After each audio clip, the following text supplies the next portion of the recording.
نوح علیہ السلام کا ایک بیٹا سام تھا۔ عرب اور بنی اسرائیل اسی کی طرف منسوب ہیں۔ اسی سام کے پوتوں سے ہود علیہ السلام پیدا ہوئے۔ ان کا نسب نامہ اس طرح ہے: ہود بن عبداللہ بن رباح بن جارود بن عامر بن اوس بن ارم بن سام بن نوح۔ ہود علیہ السلام کی قوم کو قوم عاد اور قوم ارم بھی کہا جاتا ہے، کیونکہ عاد اور ارم ہود علیہ السلام کے اجداد تھے۔ قوم ہود احقاف نامی ایک بستی میں آباد تھی، اور یہ بستی عمان اور حضرہ موت کے درمیان ریت کے ٹیلوں والے علاقے میں تھی۔ عربی میں احقاف ریت کے ٹیلوں کو کہتے ہیں۔ یہ علاقہ سمندر کے کنارے واقع تھا اور شہر کے نام سے پکارا جاتا تھا۔ قرآن مجید میں سورۃ الاحقاف آیت 21 میں اللہ تعالیٰ نے انہیں ان کی بستی کی طرف منسوب کرتے ہوئے مخاطب کیا ہے۔ وَاذْكُرْ أَخَا عَادٍ إِذْ أَنذَرَ قَوْمَهُ بِالْأَحْقَافِ۔ اور عاد کے بھائی کو یاد کرو جبکہ اس نے اپنی قوم کو احقاف میں ڈرایا۔ قوم عاد کے لوگ اپنی رہائش کے لیے خیمے پسند کرتے تھے۔ ان کے خیمے بہت مضبوط اور پختہ ہوتے تھے۔ یہ لوگ ان کو بڑی مہارت سے بناتے تھے، پھر ان پر فخر کرتے تھے۔ اللہ تعالیٰ سورۃ الفجر آیات 6 تا 8 میں فرماتے ہیں: أَلَمْ تَرَ كَيْفَ فَعَلَ رَبُّكَ بِعَادٍ إِرَمَ ذَاتِ الْعِمَادِ الَّتِي لَمْ يُخْلَقْ مِثْلُهَا فِي الْبِلَادِ۔ کیا آپ نے نہیں دیکھا کہ آپ کے رب نے عاد کے ساتھ کیا کیا، جو نسل ارم سے تھے، ستونوں والے تھے، جن کے مانند کوئی قوم دنیا کے ممالک میں پیدا نہیں کی گئی۔ اللہ تعالیٰ نے ان کی کاریگری اور فن کی ایک مثال دی ہے کہ وہ ایسے خیموں میں آباد تھے جن کے ستون بہت مضبوط تھے، طاقتور تھے۔ ان لوگوں نے شہروں اور بستیوں کو ایسی کاریگری سے بنایا کہ ان کے متعلق عجیب و غریب روایات مشہور ہو گئیں۔ یہ نرم زمین میں خیمے بناتے تھے، اس کے ساتھ پہاڑوں میں محل بھی بناتے تھے۔ حالانکہ رہائش کے لیے زمین پر خیمے موجود تھے، گویا بیکار دولت اور وقت برباد کرتے، پھر اس پر فخر کرتے۔ شہروں میں جو راستے اور سڑکیں تھیں وہ بہت چوڑی تھیں۔ ان جیسے طویل اور قوی لوگ بعد میں پیدا نہیں ہوئے۔ کاریگری اور فنکاری میں یہ لوگ اس مقام تک پہنچے کہ پھر کوئی نہ پہنچ سکا۔ یہ لوگ عرب تھے اور عربی میں بات چیت کرتے تھے۔ ہود علیہ السلام بھی عربی تھے۔ اسماعیل علیہ السلام سے پہلے کے عرب باشندے عرب عاربہ کہلاتے ہیں۔ ان کے مشہور قبائل یہ ہیں: عاد، سمود، جرہم، امیم، قحطان اور مدین وغیرہ۔ ابراہیم علیہ السلام کی اولاد میں اسماعیل علیہ السلام کے بعد آنے والے لوگ عرب مستعربہ کہلاتے ہیں۔ اسماعیل علیہ السلام عربی نہیں تھے، کنعانی تھے۔ جب ابراہیم علیہ السلام اسماعیل علیہ السلام کو مکہ معظمہ میں چھوڑ آئے اور اسماعیل علیہ السلام نے عربوں سے میل جول قائم کیا تو ان سے عربی سیکھ لی اور اس میں بہت مہارت پیدا کر لی، یہاں تک کہ آپ کو عرب کا فصیح کہا جانے لگا۔ اہل عرب میں فصاحت و بلاغت آپ ہی سے آئی۔ رسول اللہ صلی اللہ علیہ وسلم بھی اسی انداز میں فصیح و بلیغ عربی میں بات کرتے تھے۔ طوفان نوح کے بعد جب دوبارہ لوگوں کو پیدا کیا گیا تو وہ ایک مرتبہ پھر ان بستیوں میں رہنے کے لیے چلے گئے جہاں نوح علیہ السلام رہا کرتے تھے۔ نوح علیہ السلام شام کے شمال اور ترکی کے جنوبی علاقوں میں رہا کرتے تھے۔ لوگ یہاں آباد ہو گئے۔ پھر یہاں سے کچھ لوگ فلسطین اور شام کی طرف ہجرت کر گئے اور کچھ لوگ جزیرے کی طرف ہجرت کر گئے، اور قوم عاد جزیرے کے جنوب میں آ کر آباد ہو گئی۔ اس وقت تمام لوگ توحید پر تھے۔ طوفان کے ساتھ جب زمین پامال ہو گئی تو اس پر سوائے نوح علیہ السلام کی اولاد کے اور کوئی زندہ نہ رہا۔ یہ لوگ توحید پرست تھے، لیکن وقت کے ساتھ ساتھ قوم عاد آباد ہوئی اور شیطان نے ان کے دلوں میں وسوسہ ڈالا۔ اس طرح وہ شیطان کی عبادت کرنے لگے۔ چنانچہ قوم نوح کے بعد سب سے پہلے جس قوم نے بت پرستی اختیار کی وہ قوم عاد تھی۔ اس قوم کو اللہ تعالیٰ نے بہت ڈیل ڈال دیا تھا۔ وہ بہت طاقتور قوم تھی۔ مفسرین بیان کرتے ہیں کہ ان کے جسم بہت مضبوط اور ٹھوس تھے، قد بہت لمبے تھے، آدم علیہ السلام کا قد 60 ہاتھ تھا، اس قوم کا قد بھی قریباً اتنا ہی تھا۔ اس طرف سورۃ الاعراف آیت 69 میں اشارہ موجود ہے۔ اللہ تعالیٰ فرماتے ہیں وَاذْكُرُوا إِذْ جَعَلَكُمْ خُلَفَاءَ مِن بَعْدِ قَوْمِ نُوحٍ وَزَادَكُمْ فِي الْخَلْقِ بَسْطَةً فَاذْكُرُوا آلاءَ اللَّهِ لَعَلَّكُمْ تُفْلِحُونَ۔ اور تم وہ حالت یاد کرو جب اللہ نے تمہیں قوم نوح کے بعد جانشین بنایا اور ڈیل ڈول میں تمہیں زیادہ پھیلاؤ دیا، سو تم اللہ کی نعمتوں کو زیادہ یاد کرو تاکہ تم فلاح پا جاؤ۔ ہود علیہ السلام کی زبانی اللہ تعالیٰ ان کی فنکاری کو بیان کرتے ہوئے فرماتے ہیں کہ ہود علیہ السلام نے ان سے کہا، کیا تم ایک ایک ٹیلے پر بطور کھیل نشان لگا رہے ہو؟ مطلب یہ کہ یہ لوگ پہاڑوں کی چوٹیوں پر محل تعمیر کرتے تھے۔ جب ان سے کہا جاتا کہ تم رہتے تو زمین پر ہو اور گھر پہاڑوں پر بناتے ہو، اس کی کیا وجہ ہے؟ اور تم اتنے مضبوط محل تعمیر کر رہے ہو، گویا ہمیشہ یہیں رہو گے۔ وہ لوگ دراصل ٹیلوں، گھاٹیوں، دروں اور پہاڑوں پر عمارات تعمیر کرتے تھے، اور ان کا مقصد ان میں رہنا نہیں تھا، بلکہ صرف کھیل کود کے لیے ایسا کرتے تھے۔ ہود علیہ السلام نے انہیں جھنجھوڑا کہ تم ایسا کام کیوں کرتے ہو جس کا کوئی مقصد نہیں، جس کام کے فضول ہونے میں کوئی شک نہیں۔ ہود علیہ السلام انہیں واعظ کرتے تھے، اے میری قوم، اللہ نے تمہیں بڑی قوت سے نوازا ہے۔ تمہاری طاقت کا عالم یہ ہے کہ جب تم کسی پر ہاتھ ڈالتے ہو تو ظلم کرتے ہو، کوئی شخص تمہارے سامنے آنا گوارا نہیں کرتا، لہذا اللہ سے ڈرو اور میری پیروی کرو۔ اس سے ڈرو جس نے ان چیزوں سے تمہاری مدد کی۔ اللہ تعالیٰ نے اپنی ہر طرح کی نعمت، مال، اسباب، اولاد، باغات، شہر، قوت، جسامت اور صنعت کاری سے تمہیں نوازا ہے، لہٰذا تم اللہ سے ڈرو اور میری اطاعت کرو۔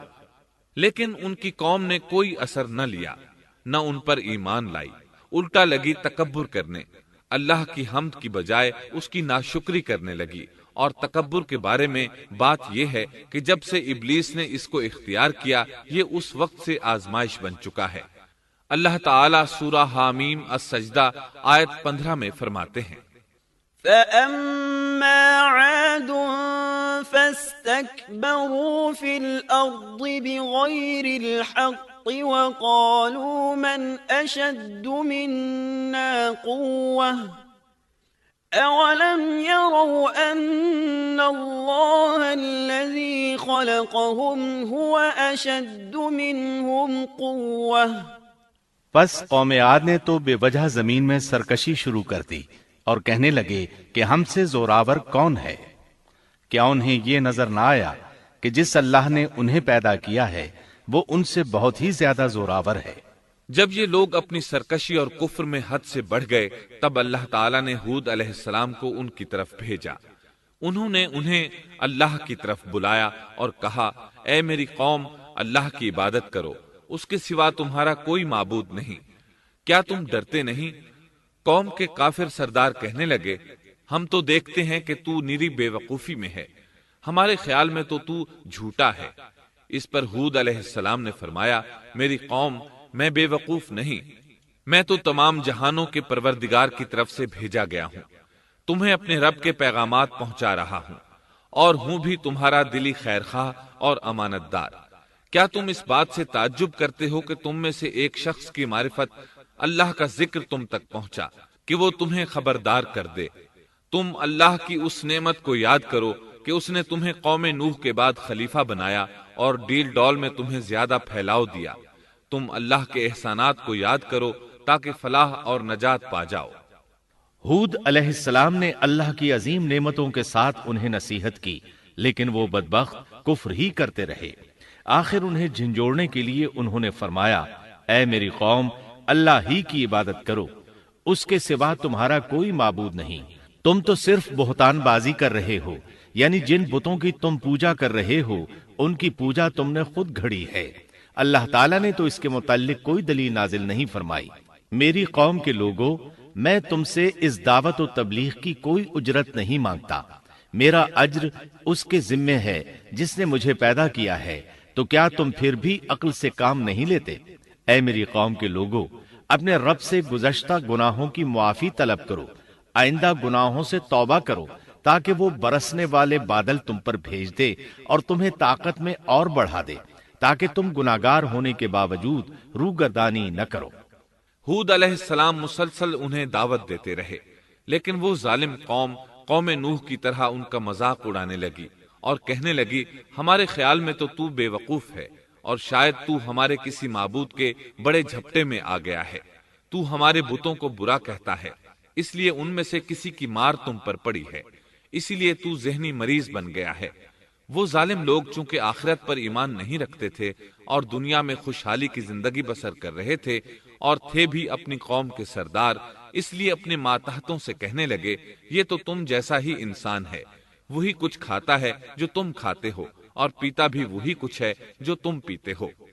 اب اگر تم نے اپنے جیسے انسان کی اطاعت قبول کر لی تو سخت خسارے میں رہو گے۔ کیا یہ تمہیں اس بات سے دھمکاتا ہے کہ جب تم مر کر خاک اور ہڈیاں بن جاؤ گے تو پھر زندہ کیے جاؤ گے؟ ہرگز نہیں، یہ بات امکان سے باہر ہے جس کا وعدہ تم سے کیا جاتا ہے۔ یہ زندگی تو صرف دنیا کی ہے، ہم مرتے جیتے رہتے ہیں، ہم پھر نہیں اٹھائے جائیں گے۔ یہ تو وہ شخص ہے جس نے اللہ پر جھوٹ باندھا ہے، ہم اس پر یقین کرنے والے نہیں۔ ہود علیہ السلام انہیں دعوت دیتے رہے، یہاں تک کہ ان کی قوم نے واضح طور پر کہہ دیا کہ آپ ہمیں واز سنائیں یا نہ سنائیں، ہم تو اپنی روش نہیں چھوڑیں گے، یہ تو پرانے لوگوں کا دین ہے۔ اس طرح قوم انہیں مسلسل جھٹلاتی ہی رہی۔ آخر ہود علیہ السلام نے بھی انہیں کھلم کھلا دھمکی دی اور فرمایا، لوگوں سنو، میں صرف تمہیں ہی نہیں اللہ کو بھی گواہ بنا کر اعلان کرتا ہوں کہ اللہ کے سوا جس کی عبادت ہو رہی ہے میں ان سب سے بری طرح بیزار ہوں۔ اب تم ہی نہیں اپنے ساتھ اوروں کو بھی بلا لو اور اپنے ان سب جھوٹے معبودوں کو بھی بلا لو، اور تم سے جو ہو سکے مجھے نقصان پہنچا دو، مجھے کوئی مہلت نہ دو، نہ مجھ پر ترس کھاؤ۔ یہ فرمانے کے بعد انہوں نے اللہ سے دعا کی، رب انصرنی بما کذبون، اے پروردگار ان کے جھٹلانے پر تو میری مدد فرما۔ اللہ کی طرف سے آپ کو جواب ملا، یہ تو بہت ہی جلد اپنے کیے پر پچھتانے لگیں گے۔ اللہ کے نبی کا انکار کرنے، اس سے بغض رکھنے اور اس کا مذاق اڑانے والوں کا انجام کیا ہوا؟ اللہ نے انہیں ایسے زناٹے کی آندھی سے تہس نہس کیا کہ جس کی تاریخ میں مثال نہیں ملتی۔ اللہ نے ان سے بارش روک لی، اس سے خشک سالی کی کیفیت پیدا ہو گئی، درخت اور پھل ختم ہو گئے، وہ لوگ بارش کی خواہش کرنے لگے۔ اسی حالت میں ایک دن اللہ نے انہیں عذاب دینے کا ارادہ فرمایا۔ انہوں نے دیکھا ایک سیاہ بادل ان کی طرف بڑھ رہا ہے، خوشی سے اچھلنے لگے، کہنے لگے یہ بادل ہم پر برسنے والا ہے، جبکہ ان کا خیال غلط تھا۔ دراصل ابر کی صورت میں یہ وہ قہر الہی تھا جس کے آنے کی وہ جلدی مچا رہے تھے۔ وہ عذاب ان کی بستیوں کی تمام چیزوں، پھلوں، خیموں، درختوں کو تہس نہس کرتا ہوا آیا۔ اسے اللہ کا یہی حکم تھا۔ آندھی اس قدر زبردست تھی کہ پہاڑوں پر ان کے تعمیر کردہ محلوں تک کو اڑا لے گئی۔ مجرموں کا یہی بدلہ ہے۔ اللہ تعالیٰ سورۃ الزاریات آیت 41 اور 42 میں فرماتے ہیں، وَفِي عَادٍ إِذْ أَرْسَلْنَا عَلَيْهِمُ الرِّيحَ الْعَقِيمَ مَا تَذَرُ مِن شَيْءٍ أَتَتْ عَلَيْهِ إِلَّا جَعَلَتْهُ كَالرَّمِيمِ۔ اسی طرح عادیوں میں بھی ہماری طرف سے تنبیہ ہے، جبکہ ہم نے ان پر خیر و برکت سے خالی آندھی بھیجی، وہ جس چیز پر گرتی تھی اسے بوسیدہ ہڈی کی طرح چورا چورا کر دیتی تھی۔ اس آندھی نے ہر چیز کو فنا کر کے رکھ دیا۔